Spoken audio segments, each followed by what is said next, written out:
नमस्कार, कृषि न्यूज में आप सभी का स्वागत है। पावर्ड बाय स्टील इंडिया, मैं हूं आपके साथ अश्विनी वानखड़े। आइए रुक करते हैं इस वक्त की टॉप हेडलाइंस की ओर। देश के सभी राज्यपाल और एलजी को गिफ्ट में दिया जाएगा जर्दालू आम। मुख्यमंत्री आदित्यनाथ ने की कुशीनगर में कृषि और तकनीकी विश्वविद्यालय की स्थापना की घोषणा।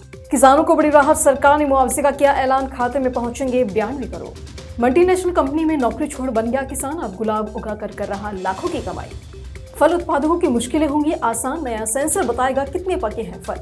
मध्य प्रदेश में बारिश का कहर, 25% तक फसल बर्बाद, मुआवजा मांग रहे किसान। मूंगफली और सोया उत्पादों की तकनीक सिफेट ने की विकसित, मध्य प्रदेश के कृषि अधिकारी संघ ने की उच्च पदों पर प्रभार देने की मांग। दिल्ली से लखनऊ तक आज भी होगी भारी बारिश। अब खबरें विस्तार से। बिहार कृषि विश्वविद्यालय सबों ने एक फैसला लिया है कि वह इस बार देश के सभी राज्यपाल और उप राज्यपालों को जर्दालू आम भेजेगा। यानी राज्यपाल के साथ साथ राजभवन के भी अधिकारी बिहार के फेमस जर्दालू आम का स्वाद चखेंगे। वहीं जानकारों का कहना है कि कृषि विश्वविद्यालय ने जर्दालू आम की मार्केटिंग और ब्रांडिंग करने के लिए एक फैसला लिया है। और रिपोर्ट के मुताबिक ऐसे तो उत्तरी बिहार में कई तरह के आम की किस्मों की खेती की जाती है, लेकिन इनसे जर्दालू आम सबसे ज्यादा फेमस है। ये अपने उम्दा स्वाद के लिए भी काफी जाना जाता है और इसकी मिठास मिश्री की तरह होती है। इसमें रेशे ना के बराबर होते हैं और ये वजह है कि जर्दालू आम मुंह में डालते ही मक्खन की तरह पिघल जाता है। इससे लोग जूस निकालने के लिए भी काफी उपयोग करते हैं। उत्तर प्रदेश सरकार ने कुशीनगर जिले में एक कृषि और प्रौद्योगिकी विश्वविद्यालय की मंजूरी दे दी है। मुख्यमंत्री आदित्यनाथ ने कुशीनगर में 451 करोड़ रुपए की 106 विकास परियोजना का उद्घाटन और शिलान्यास करने के दौरान कहा कि विश्वविद्यालय राज्य में कृषि क्षेत्र में विकास के लिए एक बेहतर पारिस्थितिक तंत्र बनाने में मददगार साबित होगा। आदित्यनाथ ने कहा कि भारत वर्तमान में मध्य पूर्व से लगभग 16 लाख करोड़ रुपए का तेल आयात करता है और देश की चीनी मिलें इथेनॉल के माध्यम से तेल उत्पादन में भारत को आत्मनिर्भर बनाने में काफी मदद कर रही है। उन्होंने कहा कि एक बार जब भारत तेल उत्पादन में आत्मनिर्भरता हासिल कर लेगा तो आयात मिलों पर बचाए गए पैसों को गन्ना किसानों के खातों में डाला जाएगा। बिहार में बेमौसम बारिश से रबी के साथ साथ बागवानी फसलों को भी काफी नुकसान पहुंचा है और इससे हजारों हेक्टेयर में लगी गेहूं की फसल के साथ साथ हरी सब्जियां भी खराब हो चुकी हैं। खास बात तो यह है कि बेमौसम बारिश और ओलावृष्टि से प्रदेश के 6 जिलों में फसलों को सबसे अधिक नुकसान पहुंचा है। हालांकि राज्य सरकार ने किसानों की मांग को देखते हुए मुआवजे का ऐलान कर दिया है और बिहार सरकार का कहना है कि नुकसान का आकलन करने के लिए कृषि विभाग द्वारा सर्वे किया गया।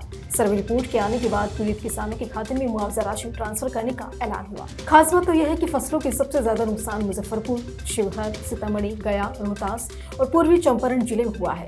कटने के लिए तैयार खेत में खड़ी गेहूं की फसल तेज हवा बहने से जमीन पर गिर गई और साथ ही तेज आंधी चलने से आम और लीची के बागों को काफी नुकसान पहुंचा है।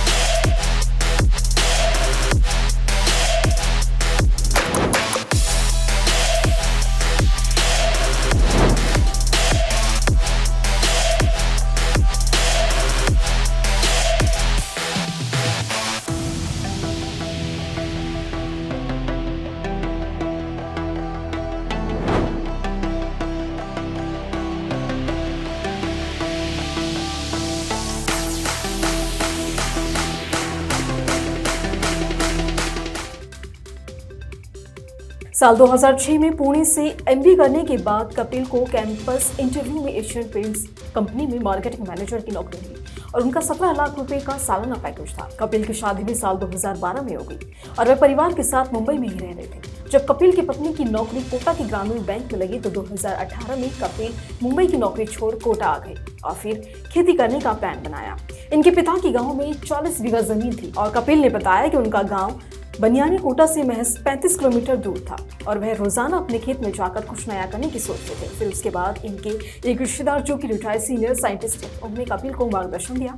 कपिल खेती करना चाहते थे लेकिन उनके चाचा ने कहा कि खेती में फसल खराब होने की संभावनाएं बनी रहती हैं और इसीलिए कुछ ऐसा करो जिसमें फसल ज्यादा खराब ना हो। चाचा से प्रेरणा लेकर कपिल ने गुलाब जल का प्लांट बनाने की योजना बनाई और 4-5 महीने में ही गुलाब जल प्लांट की जानकारी प्राप्त कर 2018 में कोटा में ही किराए की फैक्ट्री में गुलाब जल का प्लांट लगा लिया और इसके लिए वह किसानों से गुलाब खरीदते और गुलाब जल तैयार करते। लेकिन शादी के सीजन में गुलाब का रेट बहुत ज्यादा हो जाने के कारण गुलाब की ज्यादा कीमत देनी पड़ती थी। ऐसे में उनके उत्पादन पर असर पड़ता था और इसके बाद उन्होंने खुद ही अपने खेत में गुलाब की खेती करने की योजना बनाई और अपने गाँव की 3 बीघा जमीन पर 2019 में गुलाब की खेती शुरू कर दी। इससे उनका सालाना टर्नओवर 15 लाख का है। और साथ ही कपिल ऑनलाइन भी अपना व्यापार करते हैं। वे ऑनलाइन ऑर्डर लेते हैं। उनका माल देश के कई शहरों में जाता है। फल उत्पादकों के लिए पेड़ पर लगे फलों के पकने की अवस्था का समय पर आकलन महत्वपूर्ण होता है और फलों की छटाई और उनके पकने का पता लगाने के लिए उपयोग होने वाली माइक्रो सेंसर रासायनिक विश्लेषण और इलेक्ट्रॉनिक केमिकल सेंसिंग पर आधारित है, जिनकी अपनी सीमाएं हैं। एक ताजा अध्ययन में शोधकर्ताओं ने फल कितने पके हैं ये पता लगाने के लिए एक नया सेंसर विकसित किया है, जो सस्ता होने के साथ अत्यधिक संवेदी और स्पर्शनीय दाब जैसे गुणों से लैस है। लिथोग्राफी मुक्त इस नए सेंसर में नैनोमीटर संरचना युक्त प्लैटिमिथाइल सिलिकॉन परत का उपयोग किया जाता है, जो इसे लचीला और बड़े पैमाने पर निर्माण के लिए उपयुक्त बनाता है। साथ ही शोधकर्ताओं ने इस कैपेसिटिव टेक्सटाइल सेंसर से संवेदी स्तर और डिस्ट्रिक्ट प्रतिक्रिया की विशेषता बताई है और इसके बदलती प्रतिक्रिया का परीक्षण किया है। उन्होंने लोचदार मापक और धारिता के माप के आधार पर ही अलग अलग किस्म के टमाटरों की परिपक्वता का सफलतापूर्वक आकलन किया है और ये अध्ययन IIT जोधपुर, IIT दिल्ली और साथ ही CSIR CEERI पिलानी के शोधकर्ताओं द्वारा संयुक्त रूप से किया गया है। देश में बारिश ने जमकर कहर बरपाया है। किसानों की लाखों की फसलें बर्बाद हो गई और देश में कहीं तेज बारिश तो कहीं ओलावृष्टि हो रही है। किसान फसलों को लेकर काफी परेशान हैं। किसानों के सामने संकट है कि फसल ना काटें तो खेत में ही बारिश और ओले से नुकसान होने का खतरा है।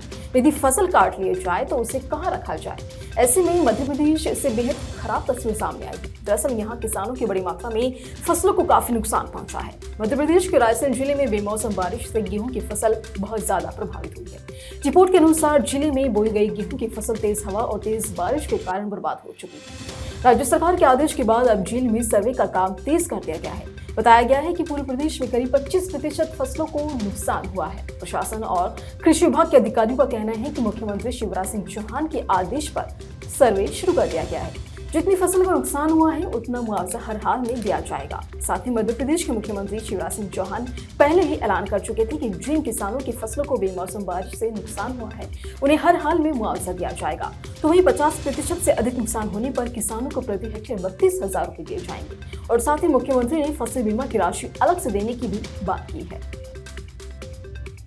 केंद्रीय फसल उत्पादन उपरांत तकनीकी और प्रौद्योगिकी संस्थान लुधियाना ने मूंगफली के स्वाद वाले पेय, दही और पनीर के लिए तकनीक विकसित की है। दरअसल मूंगफली सोया आधारित उत्पाद कई अन्य आवश्यक गुणों से भरपूर हैं, जो व्यक्तियों के आहार के लिए काफी महत्वपूर्ण है और खासकर दुनिया भर के शाकाहारी तथा निरामिष लोगों के लिए जो अपने समग्र स्वास्थ्य में सुधार करना चाहते हैं। स्वास्थ्य के प्रति जागरूक दुनिया में गैर जैविक खाद्य पदार्थ लोकप्रिय हो रहे हैं और सिफेट इसे पूरा करने के लिए साथ ही स्वास्थ्य खाद्य उत्पादों को विकसित करने साथ ही इसे बढ़ावा देने का काम कर रहा है। और हाल ही में कार्यक्रम में डॉक्टर नचिकेत कोतवाली वाले निदेशक सिफेट लुधियाना ने सफलतापूर्वक प्रशिक्षण पूरा करने पर उद्यमियों को लाइसेंस और समझौते का प्रमाण पत्र प्रदान किया। साथ ही उन्होंने आश्वस्त किया कि कृषि खाद्य प्रसंस्करण व्यवसाय की स्थापना के लिए संस्थान हर संभव मदद करने के लिए तत्पर है। मध्य प्रदेश के कृषि मंत्री संघ ने पिछले दिनों वरिष्ठता के आधार पर विभागीय अधिकारियों को उच्च पदों पर प्रभार देने की मांग कृषि मंत्री से की और साथ ही ज्ञापन भी सौंपा।